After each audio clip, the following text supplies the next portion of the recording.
Olá pessoal, esse é o vídeo de indicadores financeiros, parte 2. Se inscreve aqui no canal, dá um joinha. No vídeo anterior a gente viu os indicadores de liquidez e eu falei um pouquinho também sobre para que a gente faz, por que a gente tem índice financeiro, qual é a utilidade disso, para a gente poder entender um pouquinho melhor da importância disso. Então, só para a gente entender aqui. Vou recapitular um pouquinho, né? O que serve de base é a balança patrimonial e a DRE. Para quem a gente vai fazer essas análises financeiras? Para as pessoas que têm interesse nas demonstrações contábeis, que para fins desse tipo de indicador, normalmente são credores, bancos, etc., e os acionistas, ou até mesmo os administradores da empresa. É importante que a gente interprete ele e também é importante que a gente faça isso de forma transversal e em séries temporais. Recapitulando, os transversais são aqueles indicadores que a gente consegue medir em comparação com outras empresas de um mesmo setor, e os temporais é quando a gente consegue estabelecer uma linha do tempo, uma série temporal, e é melhor ainda se a gente consegue fazer os dois juntos, fazer uma série temporal comparando esse com os concorrentes, tá? E aí nós vimos que são 4 tipos de indicadores: indicadores de liquidez, atividade, endividamento e rentabilidade. A gente já viu os de liquidez geral, que não tem tanta utilidade assim, que ele compara os bens e direitos de curto e longo prazo em relação às dívidas de curto e de longo prazo. Liquidez corrente, que é um dos mais utilizados, que ele compara os bens e direitos de curto prazo, ou seja, ativo circulante pelo passivo circulante. Depois a gente faz um ajuste, onde a gente pega e diminui os estoques do ativo circulante, e divide pelo passivo circulante, que vai dar a mesma ideia aqui de liquidez corrente, mas não é a corrente, ela é uma liquidez mais seca, por isso que a gente chama de liquidez seca, porque ela tira os estoques da conta, né? Ela entende que um percentual do estoque pode ter alguma situação em que ele não vai se executar como deveria, pode estar obsoleto. Liquidez imediata, ele não tem tanta utilidade assim, mas é importante a gente conhecer esse indicador, porque ele é um indicador que trata assim, do dinheiro, da grana que está disponível em caixa ali, caixa ou depositado no banco, ou alguma aplicação que tenha resgate imediato, contra todas as dívidas. Então as empresas costumam ter esse indicador muito baixo. E é bom que seja baixo, porque a empresa que tem muito dinheiro em disponibilidade, possivelmente ela não tá fazendo esse dinheiro girar, ela não está investindo, ela não está colocando no mercado financeiro, é possível que esse dinheiro esteja parado. E isso não é bom, né? A empresa tem que ter nas disponibilidades o ideal de caixa para poder passar pelas sazonalidades do mês e não ter desencaixe de financeiro, mas ao mesmo tempo ela não pode ter muita coisa sobrando, porque senão é dinheiro parado, né? É ruim. Então vamos lá. A ideia então é a gente ver agora os demais indicadores, que são os indicadores de atividade, é o primeiro deles. Os indicadores de atividade nos permitem uma análise de giro dos valores. Isso é importante, né? E, na minha opinião, esses indicadores eles são muito importantes para a gente entender o giro que alguns bens e direitos acabam gerando. Girando ficou horroroso, mas que os bens e direitos acabam levando para fazer uma volta inteira dentro da empresa, ou seja, se renovar. Então vamos lá. O primeiro deles, prazo médio de recebimento de vendas. Ao conceder crédito, uma empresa troca produtos acabados ou serviços por uma promessa de pagamento futuro. Ou seja, eu vou querer saber aqui quanto tempo, em média, uma venda minha se realiza em dinheiro. Então, o prazo médio de recebimento das vendas corresponde ao número de dias decorridos entre as vendas e o seu recebimento. Pessoal, você deve se lembrar, quando a gente trata das questões de princípios contábeis, da contabilidade, que o princípio da competência nos trata que a venda se concretiza quando da entrega do bem ou serviço para o meu cliente, né? O que isso quer dizer? Na hora que eu vendi, é a hora que eu entreguei o bem para o meu cliente. Não necessariamente eu recebi. Se eu recebo à vista, ok, vai acontecer esses dois eventos ao mesmo tempo. A concretização da venda e o recebimento pela venda. Mas necessariamente pode não ocorrer no mesmo momento. Então, a venda é um momento e o recebimento é outro. São eventos diferentes. Então, o investimento em contas a receber representa uma parcela significativa dos ativos circulantes para muitas empresas. Muitas empresas. Claro, depende muito do segmento, mas notem que para uma quantidade relevante de empresas, quando ela precisa fazer um parcelamento muito expressivo das suas vendas, esse grupo de contas de clientes de contas a receber, ele costuma ser um valor substancial. E claro, é o que diz aqui no item de baixo, a política de crédito, de alguma forma, vai influenciar no tamanho dessa conta. Tá? Então, se a política de crédito for apertada, deve ser menor. Se a política de crédito for mais liberal, é capaz de ser maior, e também é possível que tenha um grau de inadimplência também maior. Então é isso, essa aqui é a forma para a gente calcular. Né? Então, o prazo médio de recebimento de vendas é o saldo médio de contas a receber, dividido pelas vendas diárias. Contas a receber é aquela conta de clientes ou contas a receber, enfim, que tem lá no ativo circulante. Vendas diárias está lá no DRE, nas receitas, na receita bruta, na receita líquida de vendas. Então, olha só, vendas brutas anuais divididos por 360. Você vai encontrar várias opções aqui, né? Tem, uns autores usam vendas brutas, outros usam vendas líquidas, tá? As duas formas são aceitáveis, por quê? Porque a venda líquida, ela é a venda reduzido de devoluções, impostos incidentes sobre as vendas, um ajuste que se faz em relação à venda bruta. Cada empresa vai estabelecer a sua métrica aqui. Então, pode ser vendas brutas ou vendas líquidas anuais aqui, divididos por 360. Então, vai me dar aqui o valor dessas vendas diárias. Acho que eu tenho um exemplo, aqui tem um exemplo. Já voltamos aqui. E outra conta que se faz, também é muito importante, é a gente entender o giro. Aqui eu vou ter aqui o saldo relacionado ao meu prazo médio, e aqui quantas voltas dá, aqui eu vou ter assim, o resultado que eu vou ter em prazo médio de recebimento de vendas é 30 dias. Na média, as minhas vendas costumam demorar 30 dias para se concretizar. Ao passo que o giro, eu vou saber aqui quantas vezes isso gira em um ano. Por exemplo, se as minhas vendas se o prazo médio de recebimento de vendas é de 30 dias, é a mesma coisa que eu dou 12, a minha empresa dá 12 giros no que diz respeito à renovação de vendas por ano. Tá? Aqui tem um cálculozinho, um exemplo para facilitar a nossa vida. Calcule o giro e o prazo médio de recebimento das vendas nas condições seguintes. Imaginar uma venda bruta de tanto, o saldo inicial de contas a receber, o saldo final, tanto. Então, vamos lá. Contas a receber médio, eu vou somar esses dois, dividir por 2, é 128.750. Vendas diárias, 1.287, está aqui, divididos por 360, vai me dizer que diariamente eu vendo 3.576,39 na média.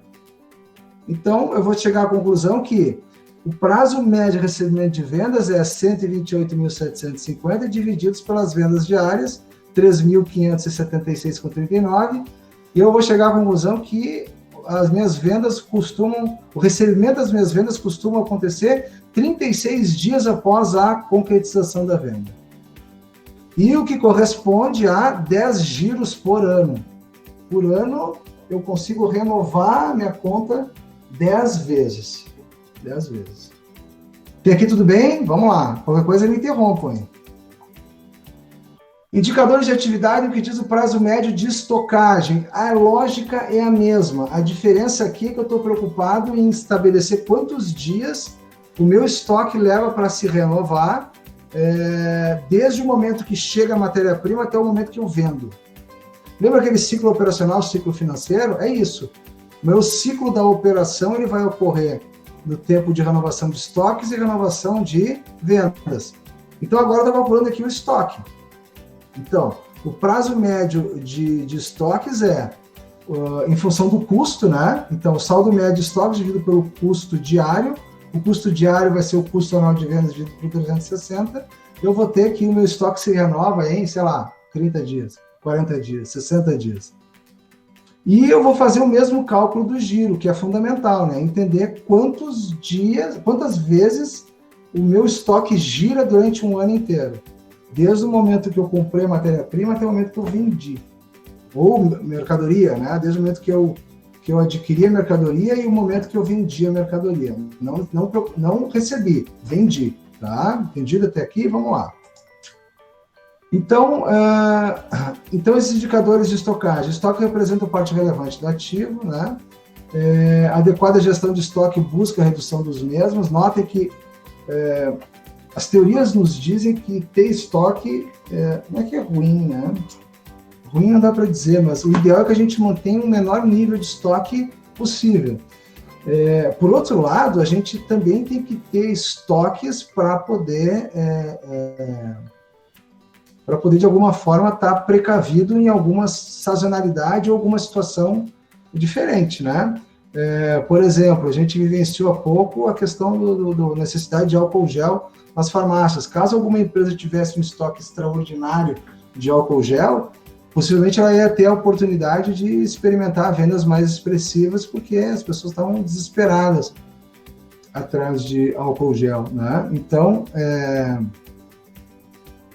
mas, por outro lado, se essa empresa também deixou níveis de estoques tão altos, quer dizer que daqui a pouco isso vai ser ruim até para os níveis de capital de giro da empresa, né? A empresa tem que, de alguma forma, tentar manter níveis menores, níveis mais enxuto possível para poder, de alguma forma, manter ela operando, porque dinheiro em estoque é dinheiro parado, né? São índices estocados no jeito da obsolescência, isso é importante a gente entender, né? Que daqui a pouco ter muito estoque, ele pode ficar obsoleto, ou daqui a pouco até, se é um estoque perecível, pode até se perder, né? Empresa que vende pão e iogurte, por exemplo, o estoque é zero, ou perto do zero, né? E aí, por outro lado, estoque baixos pode levar à perda de vendas. Prazo médio de pagamentos, é a mesma lógica, só que agora eu estou preocupado em saber quantos dias, na média, eu pago os meus fornecedores. Então, olha só, saldo médio de fornecedores dividido pelas compras médias diárias. Como é que eu calculo as compras médias? Eu divido as compras anuais por 360. Mesma lógica, só que aqui é fornecedores contra as compras. E aí também, o giro de pagamentos. Eu vou ver quantas vezes essa minha conta de fornecedores gira durante um ano, tá? O outro grupo de indicadores são os indicadores estruturais. Eles são indicadores calculados a partir do balanço da empresa, relacionados com a composição dos financiamentos próprios e de terceiros. A ideia aqui é eu entender, vamos imaginar que o que está no ativo são bens e direitos da empresa, né?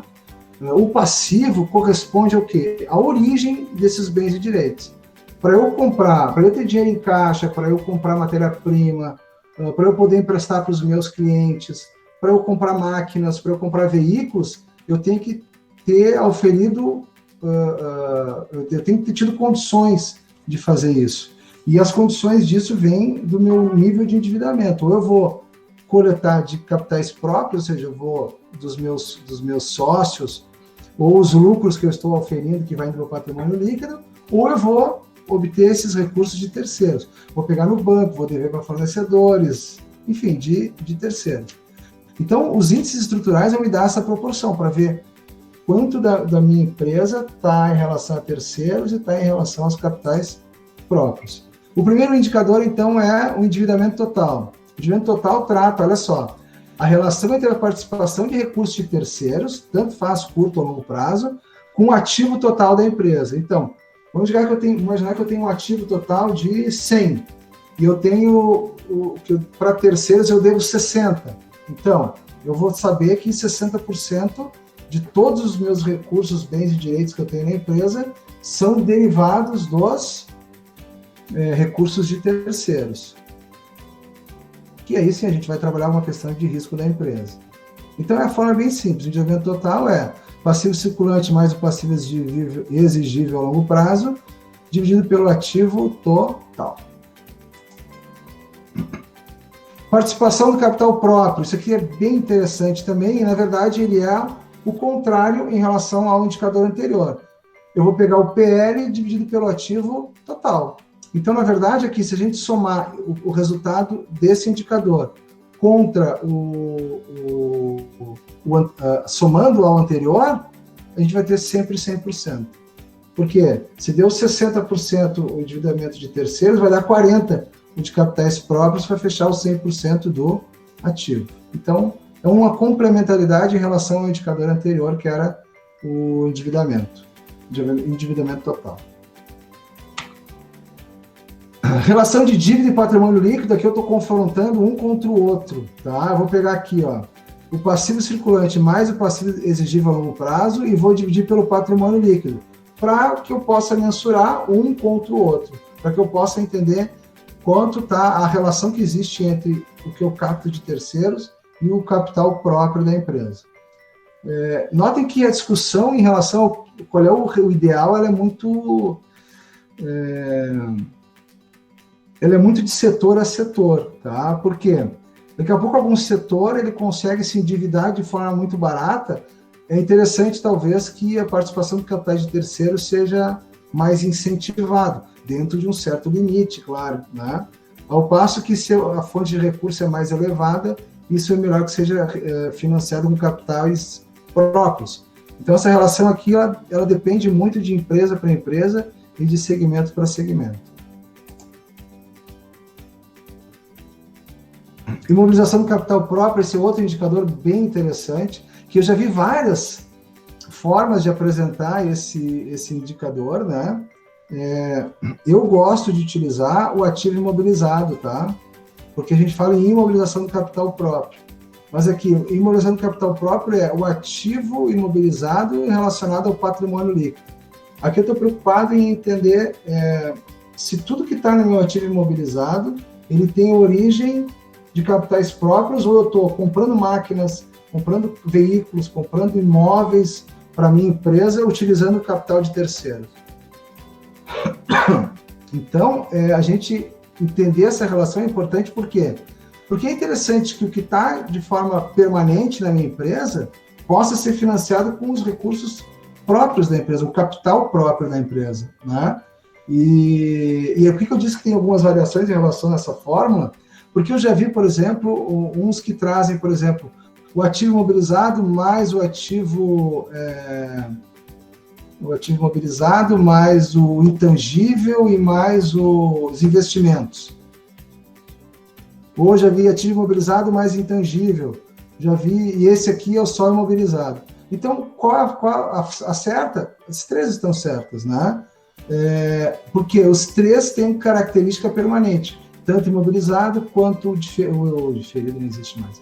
Tanto imobilizado quanto o intangível, também os investimentos. Todos eles são com caráter permanente. Até que antigamente se dizia que era o ativo permanente, mas caiu em função da alteração na legislação em 2009. Então, qualquer um dos três está bem. Eu sugiro que utilize o imobilizado, porque o imobilizado são os bens e direitos corpóreos que estão à disposição da empresa para o atingimento dos objetivos da empresa. Então, eu acho que fica mais caracterizado no que diz respeito a esse tipo de cálculo, tá?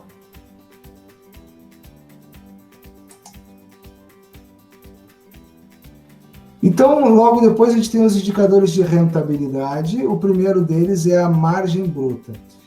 Notem que esses indicadores aqui, eles são indicadores... Deixa eu ver uma coisa, se eu botei todos... Botei todos. Aqui já é a última lâmina. Tá. Vamos voltar lá. Esses indicadores todos, eles vão evidenciar dentro do DRE a relação que existe entre a receita líquida e todas as etapas do lucro. A gente vai ter aqui o lucro bruto, a gente vai ter aqui o lucro operacional, a gente vai ter o lucro EBITDA, que eu vou explicar daqui a pouco o que é, e a gente vai ter o lucro líquido. Todos eles em relação à receita líquida. Lembra do lado do DRE? Receita bruta, deduções da receita bruta, receita líquida. é aquela receita ajustada quando a gente tira os impostos incidentes sobre as vendas, as devoluções, os descontos incondicionais. É uma receita ajustada, é a receita que entra antes dos custos e ela é ajustada desses outros itens que eu relacionei agora, impostos sobre as vendas, abatimentos incondicionais e devoluções. Então, e eu vou pegar o lucro bruto, que é esse primeiro indicador de rentabilidade, a rentabilidade de margem bruta. Então, representa a porcentagem de cada real de venda que sobra após a empresa deduzir o custo. Lembra? Receita bruta, deduções, receita líquida, aí depois vem o custo e depois vem o lucro bruto. Então, eu vou pegar ali o lucro bruto contra a receita líquida. Então, o uso deste indicador para comparação entre empresas só faz sentido se elas forem do mesmo ramo de atividade. Por quê? Porque a empresa, muitas delas trabalham com níveis diferentes de custo. Tá? Aqui tem uma interpretaçãozinha para a gente entender melhor o que essa variação acaba gerando, né? Quando aumenta a margem bruta, é porque pode ser que tenha aumentado o preço de vendas, pode ser que tenha aumentado o nível de produção e os custos fixos foram diluídos, pode ter tido um corte de custos, ou a empresa pode ter comprado matéria-prima a preços mais interessantes. Se reduz a margem bruta, bom, aí pode ser que a empresa esteja fazendo queima de estoque, uma redução do volume produzido e vendido, porque daí os custos fixos vão ficar maiores unitariamente, perda de eficiência na produção, ou seja, está produzindo menos, ou mudança nos critérios contábeis, pode acontecer também, daqui a pouco eu mudei algum critério e uma coisa que era despesa virou custo. É isso. Então, qual é a forma? A margem bruta é o lucro bruto dividido pela receita líquida, está aqui explicando direitinho o que é cada um, o que é, para o pessoal entender. O outro é o próximo lucro, é a margem EBITDA. O que é EBITDA? EBITDA é um termo muito utilizado em finanças, que é uma espécie de ajuste que se faz em relação ao lucro, tá? A empresa poderia pegar o lucro operacional, mas se entende que o lucro da operação ele está muito mais, ainda tem alguns itens que poluem esse lucro, né? Por exemplo, então, representa a porcentagem de cada real de venda que sobra após a empresa deduzir os custos desembolsáveis, suas despesas administrativas, tributárias e de vendas. E aí sim, o que eu quero dizer? O contrário, que esse lucro vai ajustar e acrescentando nele, ou seja, tirando do lucro os juros, ou seja, as despesas financeiras com juros, os impostos, a depreciação e a amortização. Impostos aqui, não os impostos lá que a gente utilizou ele lá em cima, lá o imposto sobre as vendas. São os impostos gerais, que são caracterizados ali no meio do DRE. Então, por quê? Porque se entende que, por exemplo, depreciação e amortização são itens que não vão influenciar no caixa da empresa, né? E os juros, por exemplo, estou dando exemplos assim, né? O juro, por exemplo, se entende que a operação da empresa, se ela tivesse bem azeitada, teoricamente ela não precisaria pagar juros, né? Ou muito menos juros, e os juros vão interferir na análise que se faz em relação à efetividade do lucro em relação à receita. Então, margem EBITDA é igual a EBITDA dividido pela receita líquida. Então, o que é EBITDA? O lucro antes dos juros, imposto, depreciação e amortização. Aqui tem o termo direitinho, ó. EBITDA, ou então em português, lagida. É horroroso, né? Lagida. Então, está aqui direitinho em inglês, ou lucro antes dos juros, imposto, depreciação e amortização. Earning before interest, taxes, depreciation and amortization. É isso aí. Tá. O terceiro indicador de rentabilidade, margem líquida. Ó, agora eu estou preocupado com o lucro líquido em relação à receita líquida. Então, ó, representa a porcentagem de cada real de venda após a empresa deduzir todas as despesas, inclusive financeiras e de imposto de renda. O lucro líquido é o final lá. Para também ter... Qual é a ideia aqui? Vamos imaginar que uma empresa teve receita líquida de 100 e teve lucro de 10, né? Dado uma informação hipotética. Isso quer dizer que 10% de todas as vendas da empresa ficou retido na forma de lucro líquido. A empresa conseguiu reter isso. 10%. É uma margem de lucro líquida de 10%. Tá? E o último, a margem operacional. Vou pegar lá o lucro da operação. Então, na mesma linha da margem líquida, podemos calcular a margem operacional, onde o numerador é o lucro operacional. O lucro operacional é aquele lucro que ainda não teve as deduções lá dos receitas e despesas não operacionais. Tá? Então, margem operacional, lucro operacional dividido pela receita líquida, na mesma lógica que a gente utiliza nas anteriores. E o último indicador de rentabilidade é esse indicador que trata do retorno sobre o capital empregado. Então, ele mede a eficiência operacional da empresa em gerar lucros a partir de seus ativos, antes de considerar os efeitos dos financiamentos. Ou seja, é o lucro da operação dividido pelo ativo total. Tá? Então, eu vou ter uma ideia assim de... Vamos imaginar que o ativo é uma mensuração do esforço da empresa em gerar os seus produtos e fazer lucro, né? Ali está todos os meus bens e direitos, tá minhas disponibilidades de caixa, necessidade de estoque, o que eu preciso financiar para os meus clientes, todas as minhas máquinas, equipamentos, veículos, imóveis, tudo que eu preciso para fazer a minha empresa girar, para de alguma forma ter resultado e gerar lucro. Então, é interessante eu poder medir esse lucro operacional e comparar com esse esforço todo. Eu vou dizer, olha, eu investi 1 milhão na empresa e consegui em um ano retirar, na forma de lucro operacional, sei lá, 100 mil. Então, eu vou dizer que o retorno pelo capital empregado na empresa é de 10%. Da mesma forma, eu poderia também utilizar aqui retorno sobre o capital próprio. Então, de todo o valor de PL, eu poderia trocar o ativo total aqui por patrimônio líquido. Em relação ao lucro operacional, também eu ia ter esse tipo de indicador. Acho que é isso, pessoal, ok?